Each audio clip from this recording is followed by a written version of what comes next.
Good morning. This is the morning briefing on the newsroom. My name is Neil Marks. Welcome. First, we want to begin with some breaking news. 4 persons have escaped from the holding bay of the Lusignan prison.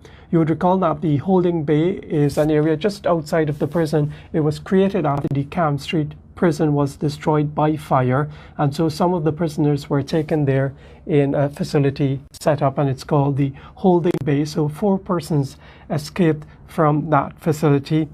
They have been named as Anthony Patmore. He's 26-year-old. He was serving a 3-year prison sentence for trafficking cannabis. His address was given as Ogle Street, Better for Warton, East Coast, Demerara. His mother is from Jewstown in Berbice.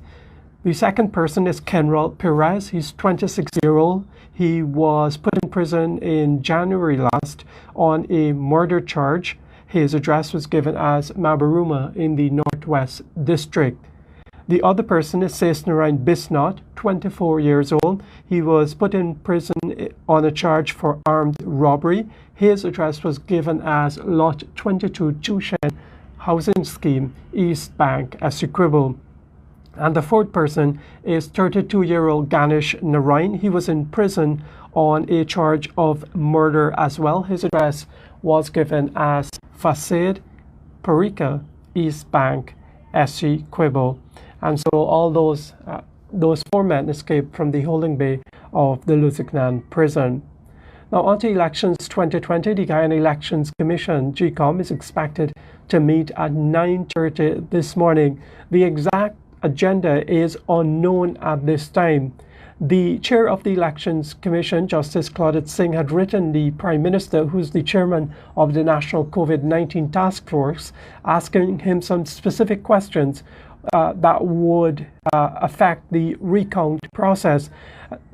That response did not come to the media officially. It was contained in a column the Prime Minister writes for the state-owned Guyana Chronicle, and so we all gathered the information from there. The Prime Minister said he has responded to the chairman's request for clarification on a number of issues, and so what the National Task Force, the Prime Minister said, has decided on is that Gecom should adjust its desired 10-hour work program to fit into the schedule that restricts the movement of persons beyond 6 o'clock. So what the task force is saying, that any recount has to happen between the hours of 6 and 5 in the afternoon. It cannot go beyond the curfew. That is what the Prime Minister has told the chair of Gecom. Now, regarding international observers who may wish to return to Guyana under special consideration, as you know, the airports are closed, but approval can be given for special flights by the authorities. The National Task Force, as outlined by the Prime Minister, has decided that if any international observers wish to come into the country, then they must subject themselves to a 14-day quarantine in a government facility. That's what he has said.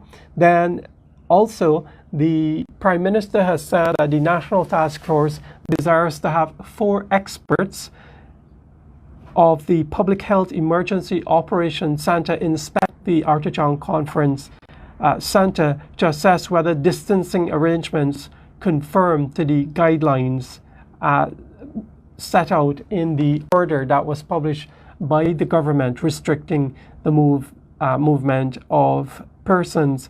Now, the PPP has reacted angrily to the response of the Prime Minister. They say that this arrangement where recount must take place between 6 to 5 is nonsensical. According to the PPP, tens of thousands of persons throughout the country are permitted to work beyond the curfew. These are considered essential workers like us, media workers. We're allowed to work beyond 6 o'clock, 24 hours in fact. Places like pharmacies and so on, drugstores, and other persons who provide essential services are allowed to work 24/7. According to the PPP, the recount of the votes cast on March 2nd is the most important not the most important. Well, yes, it says the recount is arguably the most important exercise in this country, and therefore its speedy conclusion must be accorded every priority. And so, according to the PPP, there is no sensible reason why the recount cannot go on beyond 5 p.m.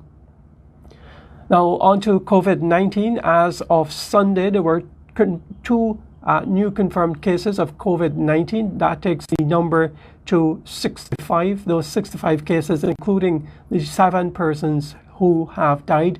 The latest fatality was a man known as Jacket from Linden. He was clinically blind. He died on Saturday evening. So the 65 confirmed cases includes Jacket and the 6 other persons who have died. 9 persons have recovered from the ICU at the Georgetown Public Hospital. Now, because of COVID-19, schools remain closed. They should have reopened today according to the old order, but that was since set aside to say that schools will remain closed until further notice. On Sunday evening, the Ministry of Education released plans for e-learning. Parents and guardians are advised to check on the ministry's website, that's education.gov, where they can access the National Grade 6 practice test papers in the 4 core areas of mathematics, English, social studies, and science, and also textbooks for e-learning in all learning streams, that's nursery, primary, and secondary, also can be accessed on the ministry's website. There are other websites that the ministry lists, and you can get the full list at our website, newsroom.gy. All secondary and tertiary level teachers are advised under the guidance of the Chief Elections Officer to engage students via Zoom, Skype, and other electronic means. The ministry is in discussion with international development partners to establish what is called learning platforms, including e-testing, because no tests are ongoing at this time. There are communities with no access to the internet, so what is happening with those? The ministry has said that workbooks for learners have been provided. We don't have the specifics on that.